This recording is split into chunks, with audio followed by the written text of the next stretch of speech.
Hi, I'm Donna Ray. And I'm Al Wadley. Welcome to our podcast, Feldenkrais for Life. In each episode, we will discuss ideas and experiences pertaining to the Feldenkrais Method. You're going to learn skills that will move pain to comfort, anxiety to ease, and we'll explore learning and how to spark creativity. To learn more about Donna, visit her site at donnaray.com. To find Al Wadley, go to achievingexcellence.com.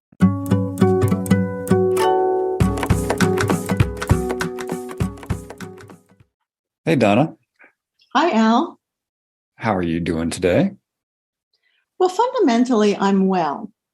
I'm struggling a little bit because I've been helping with my grandbabies, so I haven't been getting a lot of sleep.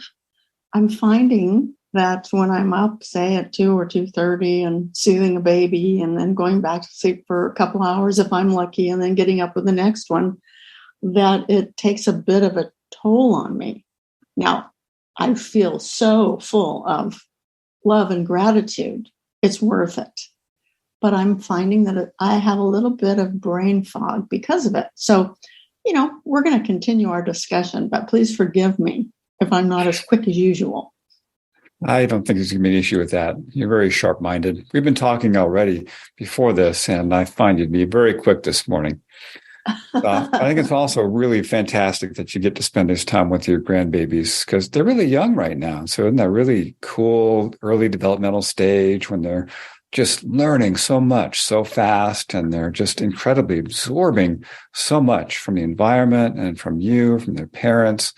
So it's really interesting when you're talking about babies and their development and their learning that, you know what? They're not concerned about making mistakes. They're not going like, I'm reaching for this toy and I can't get it. I'm a failure. Oh, what's wrong with me?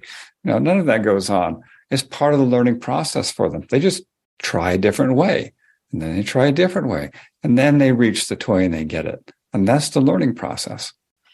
And that's actually one of the reasons, along with all the goodies and the love, that I enjoy being with them because of observing the way that they're exploring, because they never think about correction.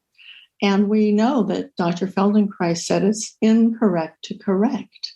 So when you make sure that babies, toddlers, children are safe, the environment is supporting them, so they can do whatever they're doing. And they keep changing over and over again. And, I have a 6-month-old boy that I'm with and a 2-year-old girl, his older sister. And they're remarkable. And then, of course, I have the other 2-year-old at another household. So I'm seeing 2 2-year-olds and then the 6-month-old. And the learning is astronomical. That is so cool that you get to witness that and be a part of that and be part of their development too. That comment that you made about Dr. Feldenkrais saying that to correct is incorrect. What did he mean by that? What did he mean that to correct is incorrect? How do you interpret that? Well, if we look at baby movements a little bit longer, can you imagine correcting a baby when it's crawling and saying, no, put this hand forward and this knee forward and take more time with this or with that? That would be such an interference in their development rather than just enjoying them, or supporting them if they need a little bit of support. So that's a great example. And we transfer that kind of exploration and pleasurable movement to doing awareness through movement as adults. When we get into self-correction, we try harder, we tense up, we have an idea about how we're supposed to be doing something rather than focusing on the sensory pleasure of moving. Yeah, I think you're spot on with that. I think one of the key words you mentioned in there was supposed to, or how we're supposed to be moving, or that there's a should in there, which to me suggests that there's some rule about how it should be done, or an expectation that there is some rule about how a movement should be done. And this pops up with new students often. It's like, well, how should I do the movement? Am I doing it correctly? Now, what's the right way to do it? How do I know if I'm doing it right? So how do we know if we're doing the right movement in Feldenkrais lessons? That's the paradox, isn't it? Because the right way to do it isn't by having some kind of external rule about having it be a certain way, but it's by using our sensations, using what is comfortable, using a mindset of curiosity and exploration. And by these means, we start to discover the way that is, let me put this in quotes, I'm using finger quotes, correct for us. Yeah, so it's the process and the how we're doing what we're doing, not the achievement, not trying to do it right. Now, I worked with a person this week in my private practice, giving her a Feldenkrais lesson. She, a few weeks earlier, was watching other people do awareness through movement. And when she saw what they were doing, she said, oh, I can do that. And she just did some movements and pushed herself. And she created a twist and a torque and some pain that were surprising to her because she's an athlete. But she wasn't ready to do that movement. She had to lead up to it. And you see, I think people often don't realize that the movements that Feldenkrais developed in awareness through movement are unique and unusual. And they're requiring movement of your whole self to accentuate the integration process. So if you see somebody do a movement and you're not warmed up, so to speak, the Feldenkrais way, you can twist and pull muscles and do all kinds of things to yourself. Now, it can be undone. That's the good news. I gave her an individual functional integration lesson and she was pain-free and she felt fantastic. She was actually really surprised. But she's adaptable. She is available. And she could allow herself to go through this process. And it was a tremendous learning process because she saw that in the old days as a triathlete, she would push. She would try harder. She would try to overcome whatever her limits were. And that orientation does not work well when you're doing awareness through movement. Small, gentle variations bring you to a greater capacity. Yeah, there's the difference between a performance state, like being in athletics, and learning states, like we're doing in the Feldenkrais method. And they required very different strategies. And as you mentioned earlier, the kinds of movements we do in awareness through movement are very unique. The things that Dr. Feldenkrais came up with are very unusual combinations of movements. And we bring our awareness into it. We do it with quality. And we change our movement habits. And we can take that learning into a performance state and really enhance the performance state. So when an athlete goes out and they need to push themselves in a competition, they can do it. They can do it better. They can do it more safely because they've changed themselves in a way that helps to enhance their performance. Yeah, so I'm looking at a quote from Dr. Feldenkrais. And he said, don't you decide how to do the movement. Let your nervous system decide. It has millions of years of experience. What a wonderful suggestion. Yes, it is. So when we set out to do something with the ideal movement in mind, and we want to achieve that, we lose sense of ourselves and how we're doing what we're doing. We lose the pleasure of the movement.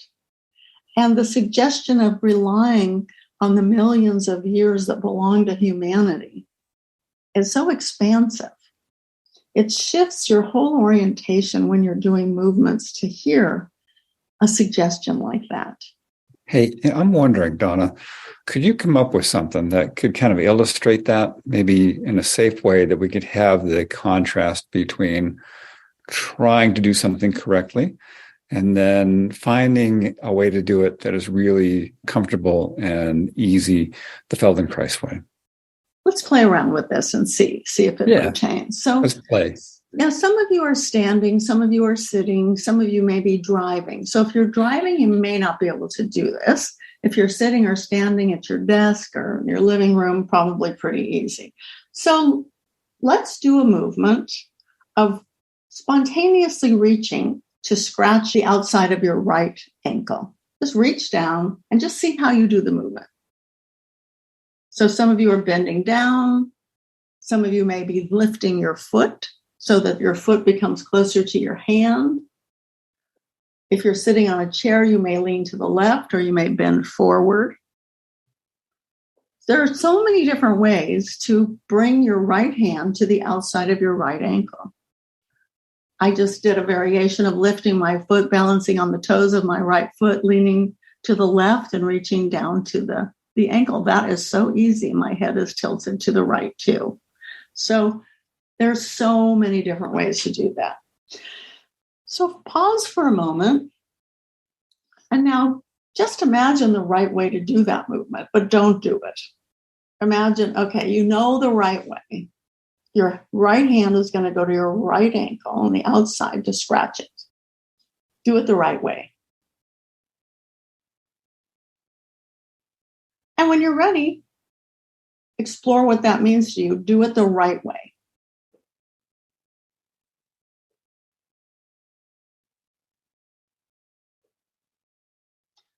How did the quality of that movement change when you try to do it the right way?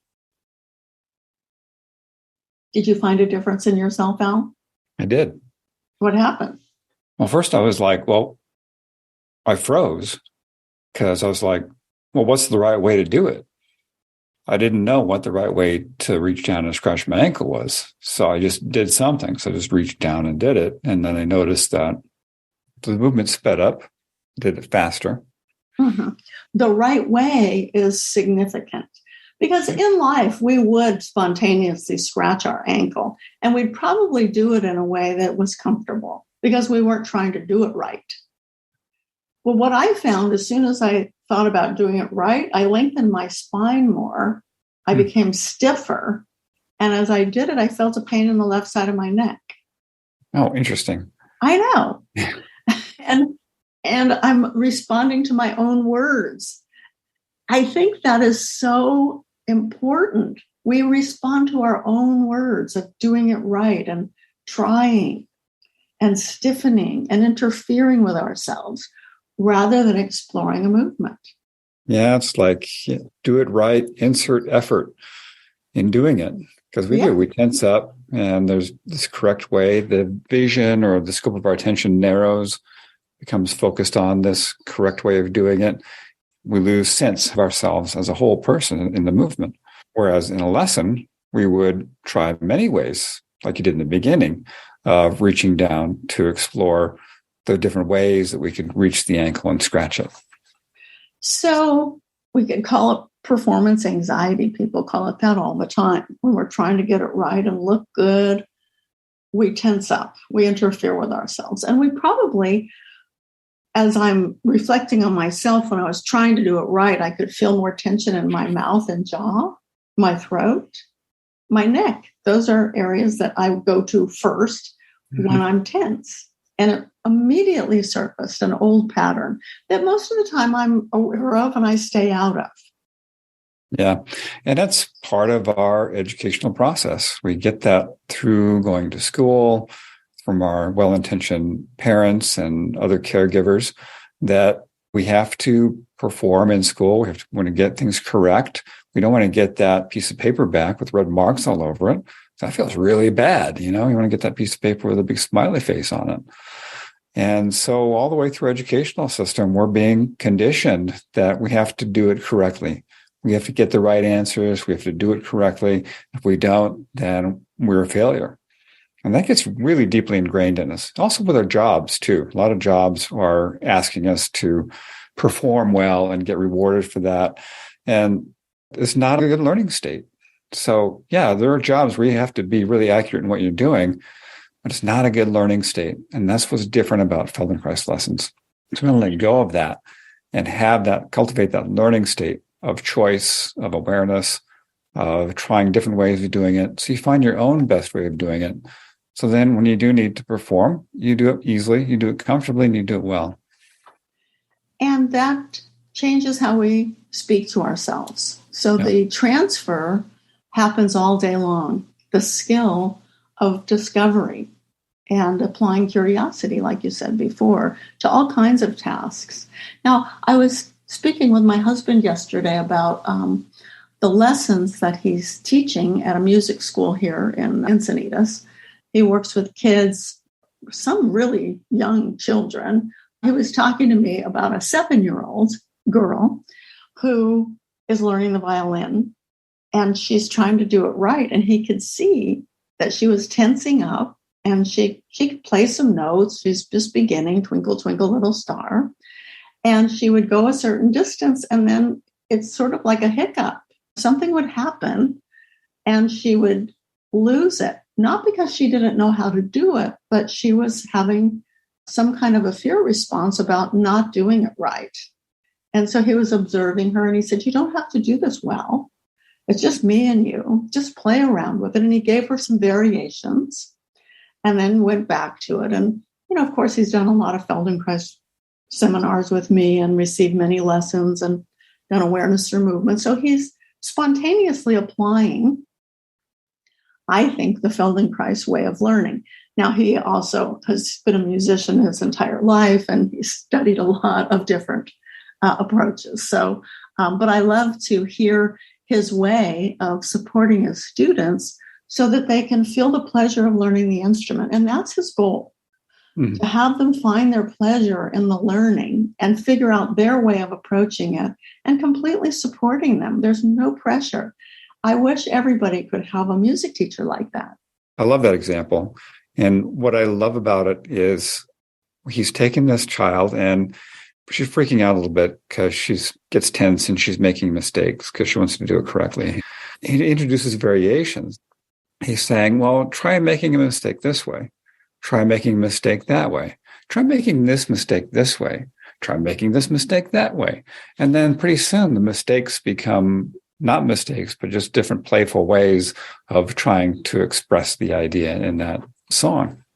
Yeah, and as you describe it, it's reminding me that all of the errors that we make, so to speak, are informing us.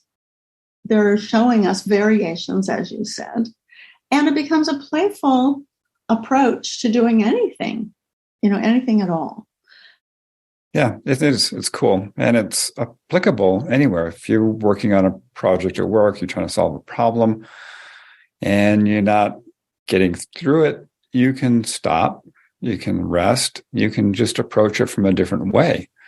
And you can start to play with it in the same way, so that when you're trying to resolve a problem, an issue, whether it's negotiating with somebody or a math problem or a coding issue, these same strategies can apply. And stop trying to do it correctly, but trying to just start playing around with different variations with not only the content, but with yourself and your state of mind, how you're sitting, how you're standing, how you're breathing. All these different ways can start to loosen up the process. So you tap into more creativity and you can start to find the solutions to the things you're trying to fix and resolve. Yeah, I love your words, loosen up the process. Yeah. Because it's the opposite of what we so often do, is we tighten up instead of loosen up when we're trying to do something correctly. So yeah, loosen up, enjoy the ride, find your pleasure of movement or the way that you're thinking or feeling. There's so many different perspectives. So yeah, try something new for a change.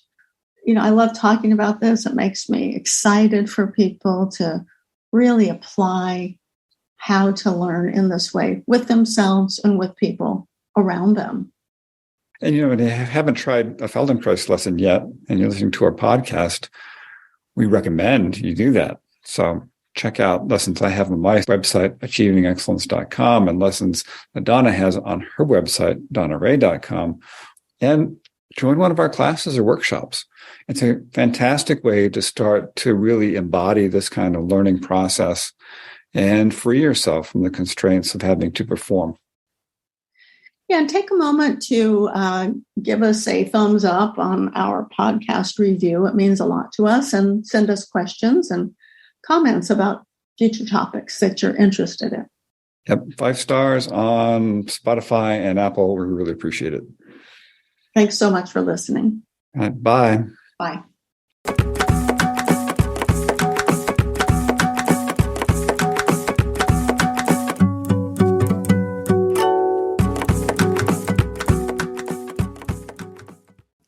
you'd like to follow up with a question, send an email to info@feldenkreisforlife.com. We would love to hear from you. You can learn more about us on our websites. You can find Al at achievingexcellence.com. You can visit my site to join my classes and reach out to me for private lessons online or in my Longmont studio. You'll find my store, the Feldenkrais store, there as well. We can purchase books, audio products, and videos. Donna's website is donnaray.com. And if you visit my website, you'll find that I'm offering individual sessions, group classes in the Feldenkrais Method, mentoring groups, professional Feldenkrais training program information, and recorded lessons. Thank you again so much for joining us. I look forward to you hearing us next week. Bye now. Bye.